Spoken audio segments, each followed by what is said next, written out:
gérmenes de la piel de alrededor, o el 50% de las vulvitis son por reacción alérgica. Lesión de la vagina, y puede ser por alteración de la microbiota vaginal o infección a través de bacterias, virus, hongos o parásitos, y vulvovaginitis cuando compromete ambas. Bueno, entonces, Sami, ¿vos me lo podés grabar? Bien. Entonces, vulvitis es la inflamación de la vulva solamente, vaginitis cuando se acompaña de flujo y vulvovaginitis compromiso de ambas mucosas.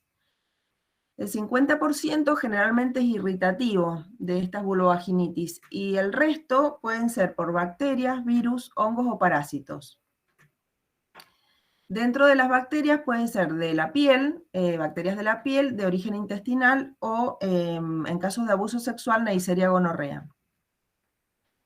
La micótica es muy poco frecuente, esto se da más que nada en niñas diabéticas, con tratamientos con antibióticos, corticoides o inmunodeprimidas.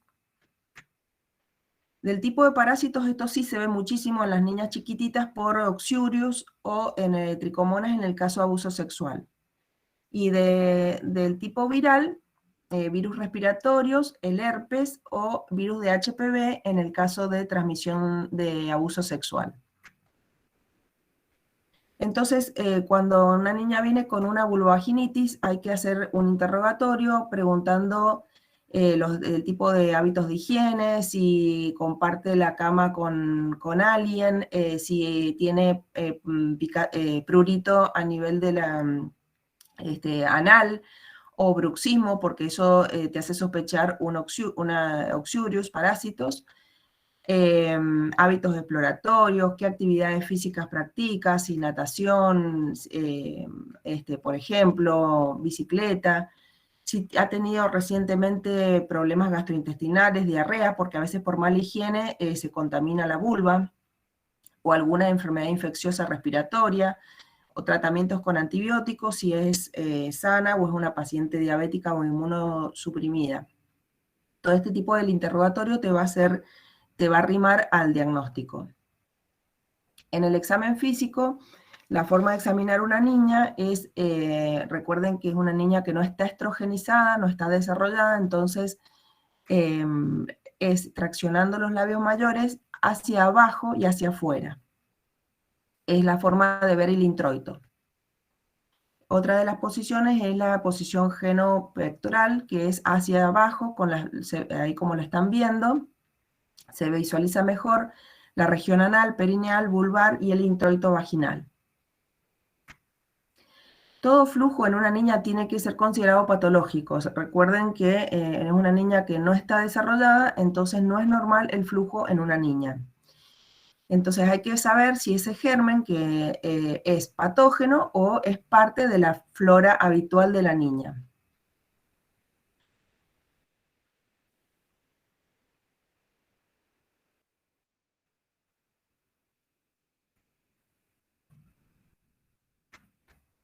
A ver. Ahí la de las causas, esta es el interrogatorio, ¿lo ven?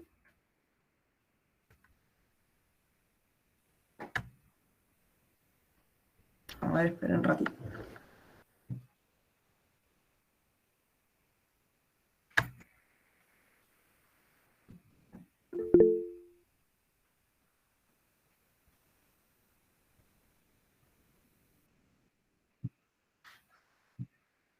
Genopectoral. Y ahí, bueno, no sé qué le pasa a esto. Bueno, quedamos ahí. Entonces, dijimos, todo flujo en una niña tiene que ser investigado para saber si esto es un patógeno, es un germen patógeno o es parte de la flora habitual. Se usa mucho en las niñas los baños de asiento con manzanilla, la pasta Lázar y cremas locales con un antibiótico que se llama mupirocina, 2 veces al día, 10 a 15 días. Generalmente se usa del antibiótico que se usa local, es ese el que se usa. Pero es bueno hacer un bacteriológico de flujo vaginal para investigar justamente cuál es el patógeno y considerar hacer también el parasitológico de la materia fecal y el test de Graham para descartar parásitos, justamente y los oxurius, que es muy común en las niñas. Estas, en las vulvaginitis específicas, que son por gérmenes, ahí se ve esa diapositiva, son por gérmenes patógenos. Esto es importante porque detectar este tipo de gérmenes implica hacer tratamiento vía oral.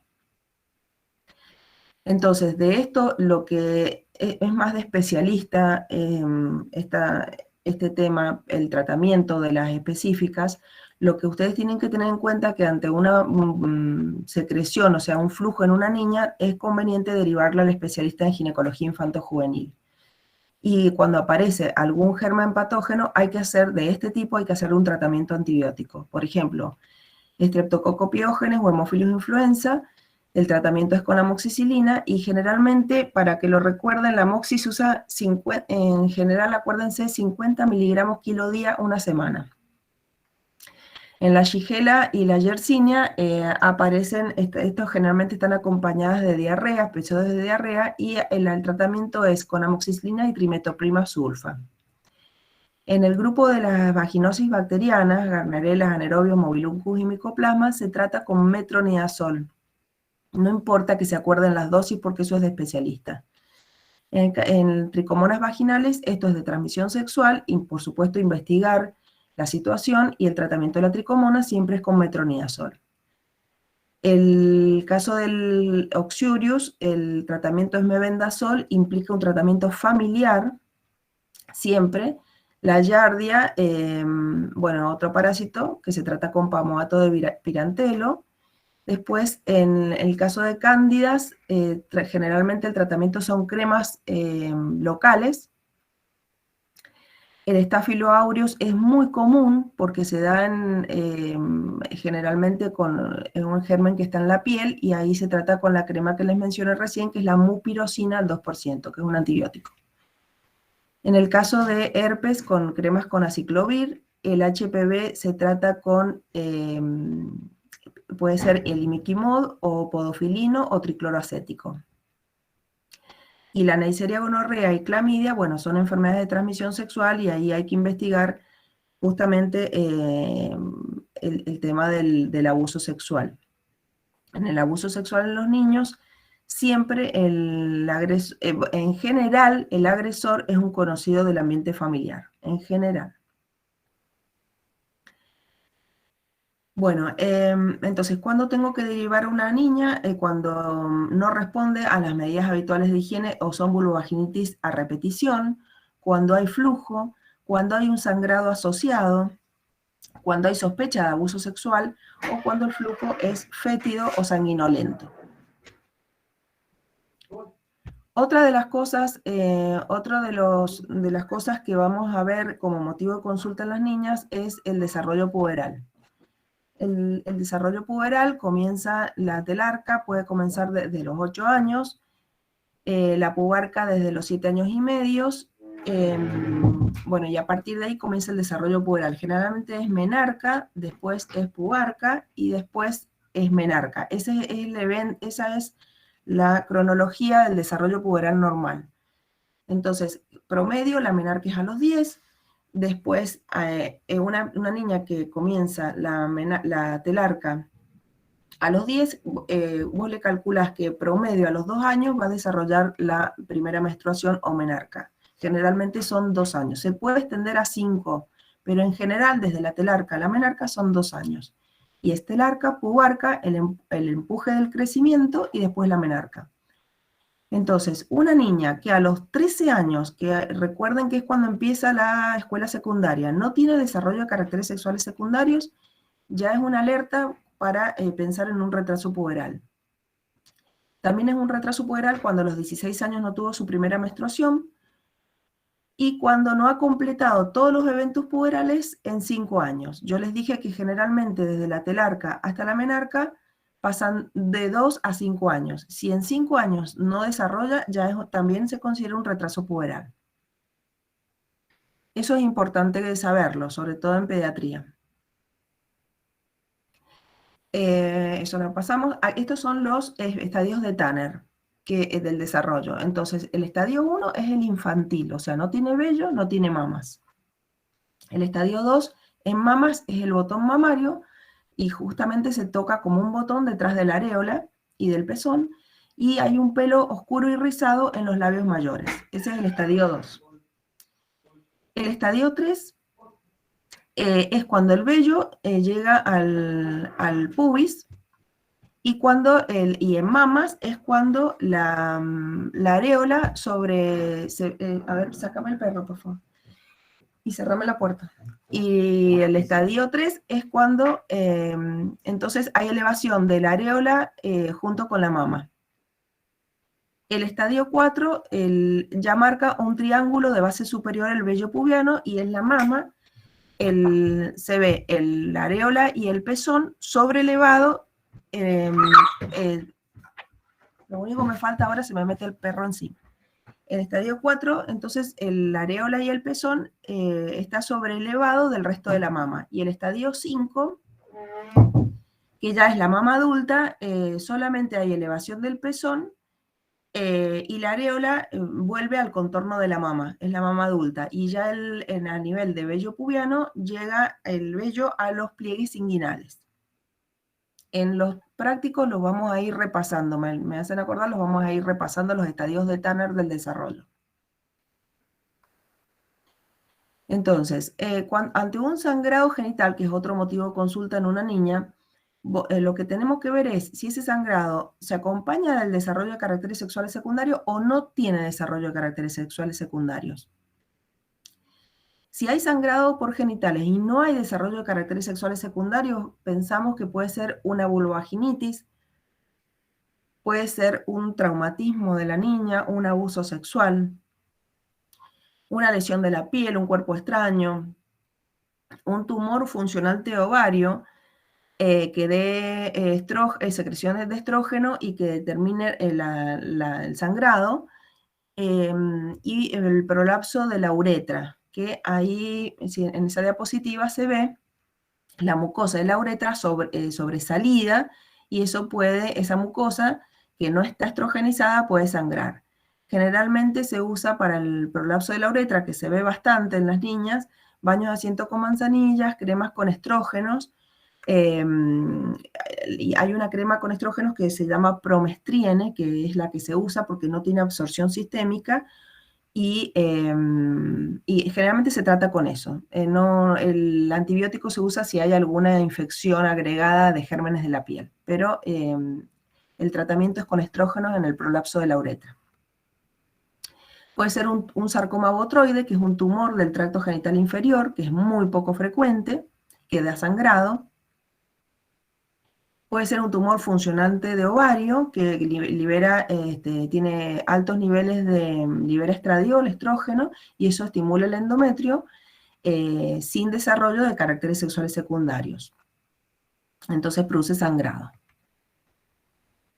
Cuando hay desarrollo de caracteres sexuales secundarios, o sea, cuando el sangrado se acompaña ya de desarrollo mamario, por ejemplo, vos pensás que puede ser una pubertad precoz central, o puede ser una pubertad precoz periférica. La pubertad precoz central se acompaña de elevación del gen RH, hay estímulo desde el eje hipotálamo hipófiso ovárico, y en la pubertad precoz periférica hay elevación de estrógenos, pero con gonadotrofinas bajas.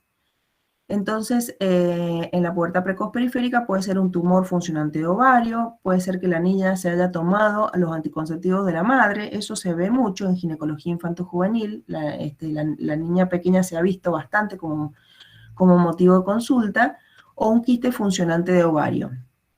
Por ejemplo, el hipotiroidismo es una de las causas también puede ser una causa de pubertad precoz periférica, y es la única causa de pubertad precoz periférica que tiene un retraso en la edad ósea.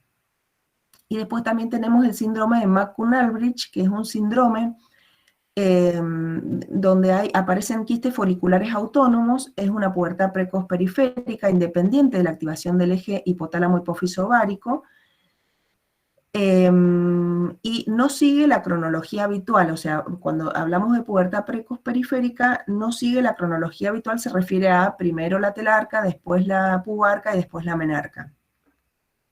Son altos niveles de estrógenos con las gonadotrofinas bajas, entonces determinados por quistes foliculares que pueden determinar un sangrado en la niña.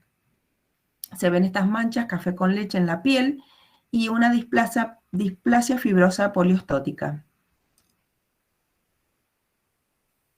Bueno, generalmente en el caso de los tumores de ovario funcionantes, el 60% son tumores de las células de la granulosa, que se detectan fácilmente con la ecografía.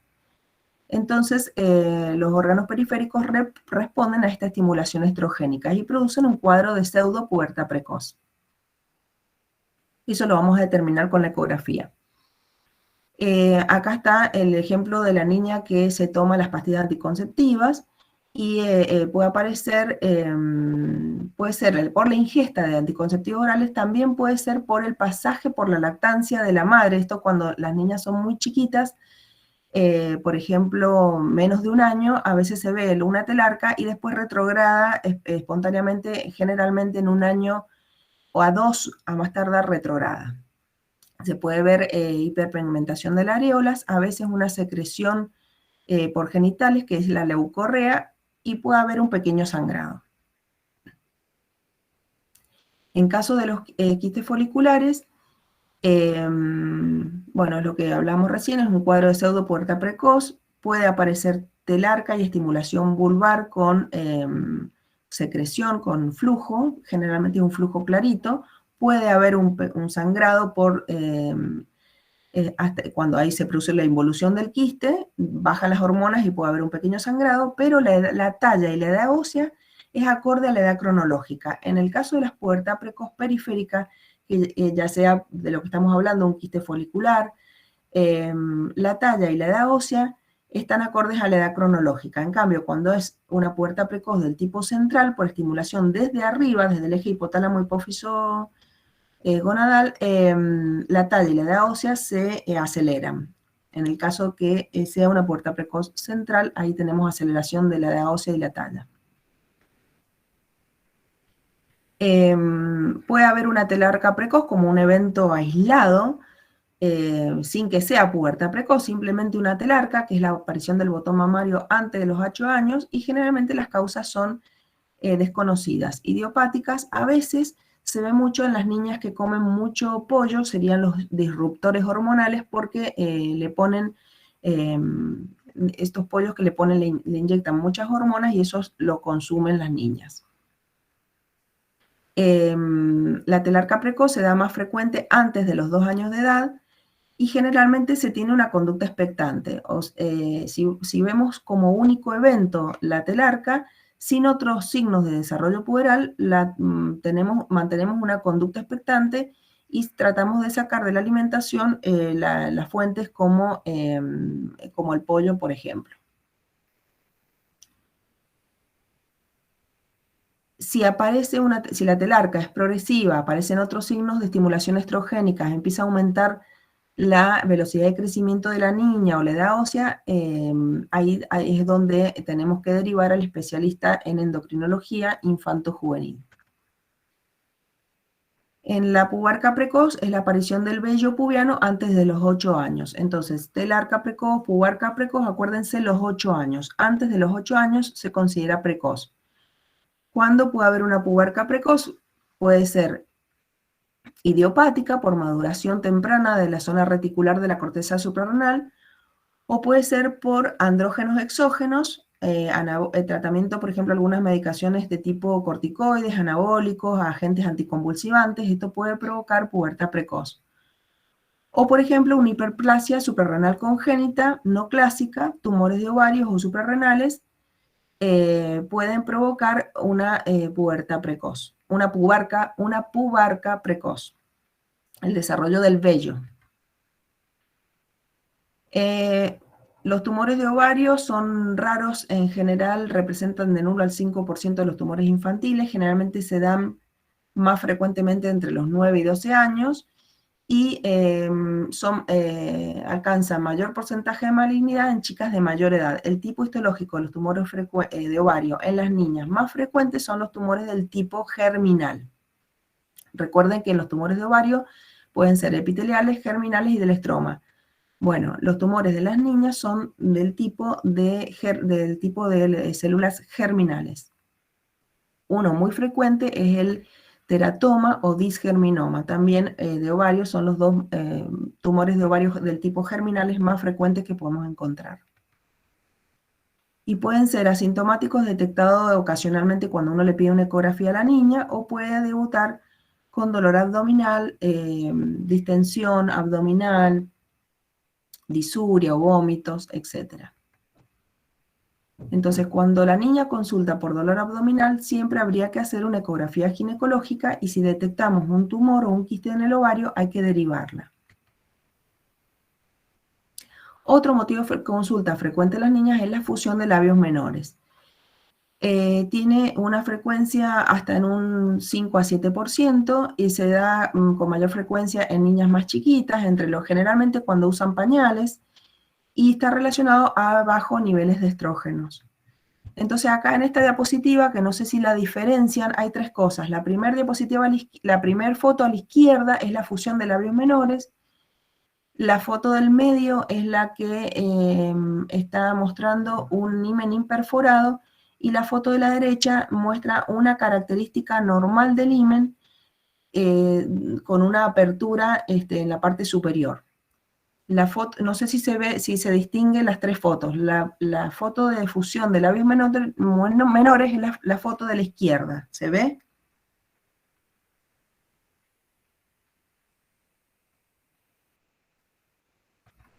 Creo que estás vos sola, Sami. Bueno,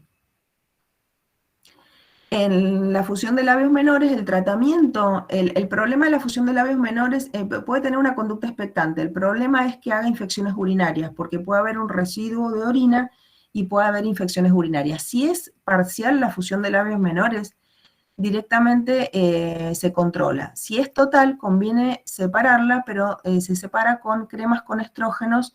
Generalmente se usa un estrógeno local que puede ser promestriene.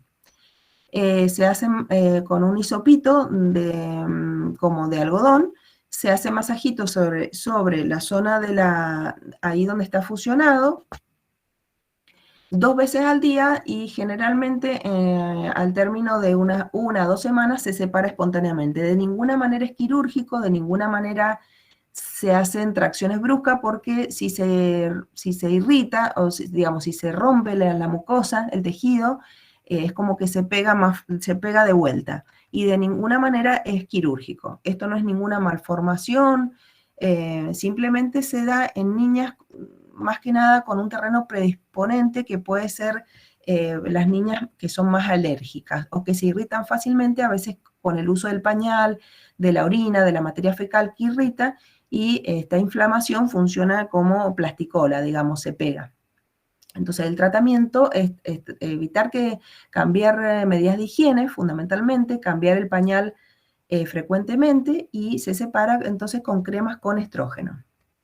También se puede usar, bueno, acá dice estrógenos conjugados equinos, pero cremas con estrógenos conjugados equinos, pero está en falta estradiol y el promestriene, que es una crema que se está usando ahora porque no tiene prácticamente absorción sistémica. También hay un corticoide tópico, que es la betametasona, que también se podría usar, o cremas con vitamina A que también se pueden usar, pero generalmente responde muy bien al promestriene local. Bueno, esta es la última diapositiva, son los motivos de consultas más frecuentes en niñas en ginecología infanto-juvenil. Hay otra parte que es trastornos del ciclo menstrual, que lo vamos a ir dando en los prácticos. Pido disculpas por la situación que hemos pasado, que hemos tenido. Reconozco un error, el error mío, debí haberlo probado en el día de ayer. Así que 1000 disculpas. Voy a tratar de dejarlo grabado en la cátedra, chicos. ¿Quieren hacer no sé quién está, si quieren preguntar algo? Dejo mi celular, que es 2615-656565, para que me llamen cualquier duda que tengan y yo poderles pasar, aclararles las dudas que tengan. Fusión de labios menores o estas cosas que hemos estado hablando, un flujo en una niña, lo consultan generalmente, tienen que tener una noción básica, pero van a ir al especialista, pero básicamente que les quede bien clarito cuándo derivar. Y esto de la pubertad es importante conocerlo, cuándo aparece, a partir de cuándo es normal. Acuérdense los 8 años. Antes de los 8 años es precoz, el tema de los 8 años. Y el tema de los 13 años, como situación que una niña que empieza la escuela secundaria y no tiene nada de desarrollo mamario ni vello pubiano, eso también tiene que alertar porque es un retraso puberal. Y una niña y amenorrea primaria, recordar, una niña algunos libros hablan de los 15, entre los 15 y los de 16, no tiene menarca, empezará a investigar, o sea, ya sería una amenorrea primaria. O sea, investigar, ver qué pasa. Mínimamente hacerle una ecografía a ver si tiene útero. Me quedaría hablando toda la mañana de estos temas, pero sé que tienen otras cosas por hacer, así que no me quiero extender, no sé, lo vemos tienen el teléfono mío para llamarme y si quieren organizamos otra reunión dentro de los horarios que ustedes puedan, un sábado, no sé, yo me adapto porque ha sido un problema, un error mío. Así, si no, lo voy a hablar con el jefe de cátedra para subirles material y que les quede que los puedan leer ustedes. Fíjense si está, porque yo al doctor Pera le mandé bibliografía. Si no está, lo voy a subir para que lo lean de ahí directamente. Perfecto, muchas gracias. Se puede usar tanto en niños como en mujeres menopáusicas, cuando ya Sí, tienen atrofia, sí, sí, el de uso local. sí, Ah, bien. Muchas gracias, doctora. de nada. La anatomía, porque yo veo ahora que empezaron los prácticos, que yo cuando hacemos el Papa Nicolau les explico que primero antes de hacer el Papa Nicolau que veamos la vulva y cuando les enseño, les muestro el clítoris, es como que no saben no saben dónde está, o sea, saber la anatomía, vean la anatomía primero, los labios mayores, los labios menores, cómo cambia la vulva cuando una niña no está estrogenizada y cuando la mujer ya está desarrollada. Es importante para orientarse. Si yo les digo que una fusión de labios menores, ¿qué es lo que es? Se confunden con el himen a veces. Entonces, si ustedes ponen en internet imágenes de labios menores, fusión de labios menores, lo van a poder ver bien. Y el himen, los distintos tipos de himen, lo tienen que diferenciar para poder hacer el diagnóstico diferencial. A veces me dicen, muchas veces me han traído la niña pensando que es una fusión de labios menores y es un himen imperforado. Y es importante, cuando me preguntan desde cuándo una niña tiene que ir a la consulta ginecológica, desde que empieza el desarrollo de los caracteres sexuales, porque si el himen está imperforado, es una niña que va a debutar con una menorrea primaria y es porque tiene un himen imperforado. O sea, va a tener desarrollo de caracteres sexuales secundarios, pero no puede salir la sangre, porque el himen está tapado. Entonces, la anatomía de la vulva la tenemos que ver desde que la niña comienza con la telarca, digamos. Eso es importante para prevenir. Entonces, la anatomía la tienen que conocer.